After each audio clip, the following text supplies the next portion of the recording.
Pawan Kalyan craze గురించి ప్రత్యేకంగా చెప్పనే అవసరం లేదు. మెగా బ్రదర్ గా తెరంగేట్రం చేసిన తనకంటూ ఓ ప్రత్యేక స్థానాన్ని ఏర్పరచుకున్నారు. ఆ తర్వాత రాజకీయాల్లో కూడా అదే తరహా ప్రత్యేకతను చాటుకుంటున్నారు. అందుకే పార్టీలన్నీ పవన్ కళ్యాణ్ నిర్ణయాన్ని బట్టి తమ గెలుపోటములు ఆధారపడి ఉన్నాయని భావిస్తున్నాయి. 2019లో పోటీ చేసిన 2 స్థానాల్లో ఓడిపోయినా 2023 తెలంగాణ ఎన్నికల ఫలితాలు అనుకూలంగా రాకపోయినా పరిస్థితులు పెద్దగా మార్పేమీ లేదు. తమ వైరిపక్షంతో సన్నిహితంగా ఉన్న బీజేపీ ఏమీ అనట్లేదు. ఓవైపు ఎన్డీఏ నుంచి బయటకు రాకపోయినా టీడీపీ తమ స్నేహాన్ని కొనసాగిస్తోంది.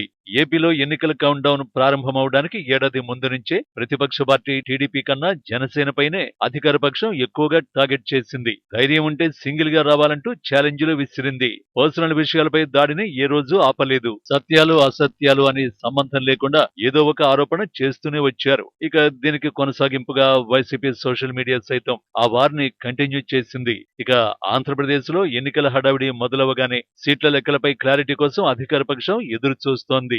జనసేనకు కేటాయించే సీట్లను బట్టి తమ గెలుపోటములపై ఓ అంచనాకు రావాలనే ఆలోచనలో ఉన్నారని అనిపిస్తోంది. ఇక ఈ కూటమితో బీజేపీ దోస్తీ కడుతుందా లేదా కాంగ్రెస్ తో కలిసి వెళ్తుందా అనే అంచనాలు వేసుకుంటూనే తమ ఎన్నికల వ్యూహాన్ని సిద్ధం చేసుకుంటున్నారు. ఇక టీడీపీ అయితే పూర్తి స్థాయిలో జనసేన మీదే ఆధారపడినట్టు అర్థమైపోతోంది. అందుకే అసెంబ్లీలో ఒకే సీటు గెలిచి ఆ తర్వాత ప్రాతినిధ్యం కోల్పోయినా తమ గెలుపును ప్రభావితం చేసే అవకాశం ఉందని భావించింది కాబట్టి టీడీపీ అధినేత చంద్రబాబు పవన్ కళ్యాణ్ ఇంటికి వెళ్లి మరీ సీట్ల కేటాయింపు మేనిఫెస్టోలో కామన్ పాయింట్స్ పై చర్చించారు. మరికొన్ని సమావేశాల తర్వాత అన్ని విషయాలను ప్రకటించే అవకాశం ఉన్న నేపథ్యంలో చంద్రబాబే ఇనిషియేటివ్ తీసుకుని పవన్ కళ్యాణ్ ఇంటికి వెళ్లారంటే టీడీపీ ఏ స్థాయిలో జనసేన స్నేహాన్ని కోరుకుంటుందో అర్థం చేసుకోవచ్చు.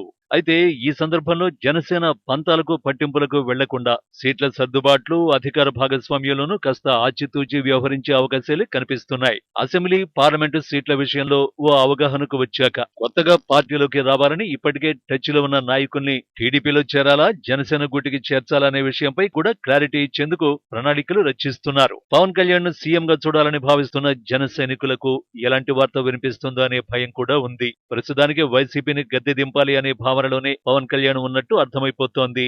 లేకపోతే మెజారిటీ సీట్లలో పోటీకి పట్టుబట్టేవారని విశ్లేషకుల భావన. అదే డిప్యూటీ సీఎం పదవితో సరిపెట్టుకోమంటే జనసేన నాయకులు అభిమానులు కార్యకర్తలు ఎలా స్పందిస్తారో కూడా ఇంకా తెలీదు.